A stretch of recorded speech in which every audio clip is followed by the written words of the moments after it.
अक्सर हमारे पास ऐसे पेशेंट्स आते हैं जिन्हें पता नहीं होता कि कब न्यूरोलॉजिस्ट को दिखाएं या ऐसे कौन से सिम्टम्स हैं जिसके लिए न्यूरोलॉजिस्ट को संपर्क करें। जिससे कॉमनली यह होता है कि वो एक न्यूरोलॉजिस्ट से कंसल्ट करने में लेट हो जाते हैं और उनके डायग्नोसिस और ट्रीटमेंट में देरी हो जाती है। Hello everyone, I am doctor Priyanka Minocha, consultant neurologist. आज मैं इसी कॉमन टॉपिक पे आप सबसे डिस्कस करूंगी कि कब न्यूरोलॉजिस्ट से संपर्क करें। देखिए, broadly neurologist brain, spinal cord, nerve और मसल से रिलेटेड प्रॉब्लम से डील करता है। सबसे पहले हम बात करते हैं ब्रेन रिलेटेड प्रॉब्लम्स की।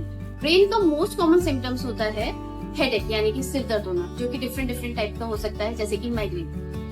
सेकंड ब्रेन रिलेटेड प्रॉब्लम होती है स्ट्रोक यानी कि लकवा आना या पैरालिसिस होना, जिसके सिम्टम्स को हम बी फास्ट से याद कर सकते हैं। बी फॉर बैलेंस प्रॉब्लम यानी कि किसी व्यक्ति को अचानक से बैलेंस बनाने में प्रॉब्लम हो रही है। ई फॉर आई प्रॉब्लम, यदि अचानक से एक आंख में या दोनों आंख में दिखना बंद हो जाए, वो भी एक स्ट्रोक का सिम्टम हो सकता है। एफ फॉर फेशियल पैरालिसिस, एक तरफ का यदि मुंह टेढ़ा हो जाए। ए फॉर आर्म पैरालिसिस यानी एक तरफ का हाथ या एक तरफ का पैर यदि अचानक से चलना बंद हो जाए। एंड एस फॉर स्पीच यानी कि एकदम से जबान यदि लड़खड़ा जाए, तो यह भी एक स्ट्रोक का सिम्टम हो सकता है, जो कि एक न्यूरोलॉजिस्ट ही डील करता है। अब हम नेक्स्ट ब्रेन रिलेटेड प्रॉब्लम की बात करें, वो है डिमेंशिया यानी कि याददाश्त या भूलने की बीमारी। इसके अलावा एपिलेप्सी, जैसे जिसको हम तान या फिर मिर्गी का दौरा कहते हैं, वो भी एक न्यूरोलॉजिस्ट ही डील करता है।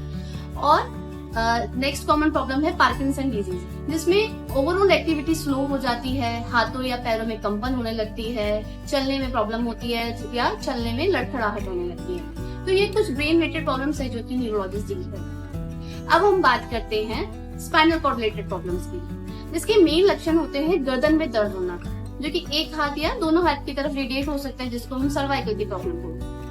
इसके अलावा कमर में दर्द होना, जो कि एक पैर की तरफ रेडिएट हो सकता है, जिसको हम सियाटिका की प्रॉब्लम बोलते हैं। इसके अलावा अचानक से लैट्रिन या पेशाब रुक जाए या चारों हाथ पैर काम करना बंद कर जाए, तो ये स्पाइनल कॉर्ड रिलेटेड प्रॉब्लम्स होती है, जो न्यूरोलॉजिस्ट ही डील करता है। अब हम बात करते हैं नर्व्स और मसल रिलेटेड प्रॉब्लम्स की, जिसकी कॉमन सिम्टम्स होते हैं हाथ पैरों में झंझनाहट होना या हाथ पैर सुन्न पड़ जाना, हाथ पैरों में जलन होना और उठने और बैठने में प्रॉब्लम्स होना, जो कि नर्व और मसल रिलेटेड प्रॉब्लम्स होती हैं, और ये भी न्यूरोलॉजिस्ट ही डील करता है। तो ये कुछ बीमारियां हैं जो कि न्यूरोलॉजिस्ट डील करता है। यदि आपको या आपके परिवार में किसी भी सदस्य को ऐसे कोई सिम्टम्स है, तो आप जल्द से जल्द न्यूरोलॉजिस्ट को दिखाएं, जिससे कि उनका इलाज जल्द से जल्द शुरू हो।